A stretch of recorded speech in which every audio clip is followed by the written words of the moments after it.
श्रोताहो नमस्कार. ऐसी अक्षरे रसिके या कार्यक्रमामध्ये पुस्तकांचं कपाट या मालेत ऐकूया सोपान जोशी यांच्या जल थल मल या पुस्तकाविषयी प्रसाद कुमठेकर यांनी लिहिलेला लेख. डोळ्यात उरलेली झोप एन्जॉय करत येणाऱ्या नवीन दिवसाबद्दल जोरदार जबरदस्त झिंदाबाद कल्पना घोळवत आपण एका भल्या सकाळी वॉश बेसिन समोर उभं राहावं आणि आरशात स्वतःचा चेहरा एखाद्या रक्तपिपासू जीवजंतूसारखा दिसावा. कसं वाटेल? खाडखन जाग येईल नाही का? जल थल मल हे सोपान जोशी यांचं पुस्तक अगदी असंच जागल्याचं काम करतं. ज्या समाजात शौच मल ह्यासारख्या विषयांवर बोलणं सुद्धा अभद्र आणि अभिरुचीहीन समजलं जातं, तिथं या विषयावर सखोल अभ्यास करून शास्त्रीय संशोधनाचे पुरावे, इतिहासातले दाखले, झालेले आणि होत असलेले प्रयोग, त्यांची फलश्रुती सांगत लिहिणं ही अशक्य श्रेणीतली गोष्ट. पण लेखक सोपान जोशींनी ती अतिशय समर्थपणे करून दाखवली आहे.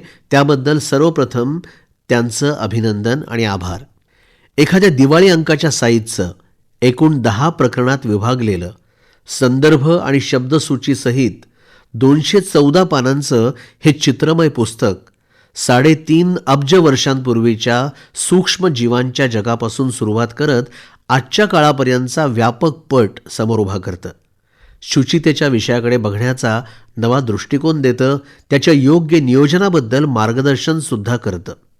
कचरा म्हणजे नेमकं काय, प्रदूषण कशाला म्हणावं, ते कशामुळे होतं, अशा मूलभूत प्रश्नांना ऐरणीवर आणतं.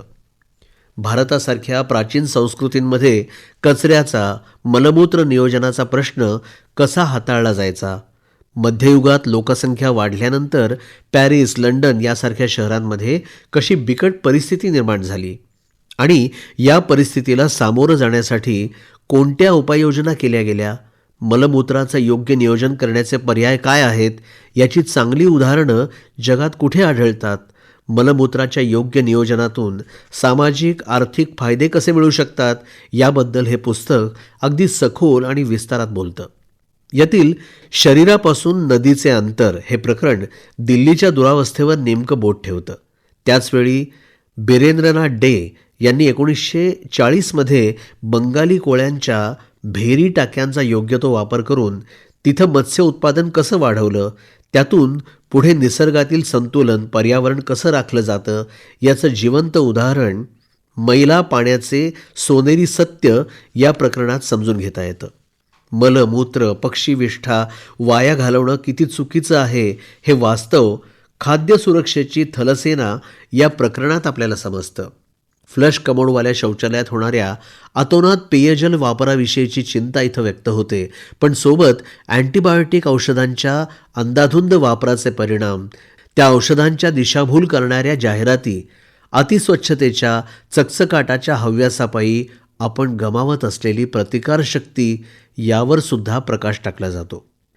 जगभरातील कुठल्याही चर्चांमध्ये जेव्हा रोग वाढवणारे जंतू औषधांवर वरचढ होत असल्याविषयीच्या चर्चा होतात, तेव्हा भारतातील औषधांच्या गैरवापराचा उल्लेख झाल्याशिवाय राहत नाही, हे कटू सत्यही लेखक सांगतात.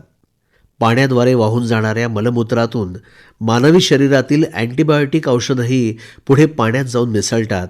तिथं त्यांची तीव्रता कमी झालेली असल्यामुळे तिथल्या रोग वाढवणाऱ्या जंतूंना त्यांच्याशी लढा देण्याचा सराव होतो, त्यांची प्रतिकारशक्ती वाढते, म्हणजेच आपण या जंतूंना बळकट करत जातो, हेही ते लक्षात आणून देतात.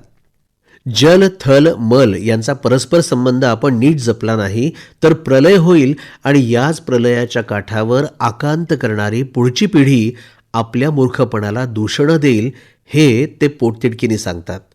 गंभीर विषयाची अभ्यासपूर्ण आणि रोचक मांडणी, मिथक कथांपासून ते मायक्रोबायोलॉजीपर्यंत विविध विषयांना स्पर्श करणारे समृद्ध संदर्भ आणि मूळ हिंदी पुस्तकाला न्याय देणारा अतुल प्राजक्ताचा मराठीतील दर्जेदार अनुवाद ही या पुस्तकाची बलस्थानं आहेत. पुस्तकांचं कपाट या मालेमध्ये सोपान जोशी यांच्या जल थल मल या पुस्तकाविषयी प्रसाद कुमठेकर यांनी लिहिलेला लेख आत्ताच आपण ऐकला. वाचक स्वर होता दिनेश अडावतकर यांचा. निर्मिती सहाय्य रत्ना मगरे आणि सादरकर्त्या होत्या ज्योत्स्ना केतकर. आणि याचबरोबर ऐसी अक्षरे रसिके हा कार्यक्रम संपला. पुन्हा भेटूया उद्याच्या भागात. नमस्कार.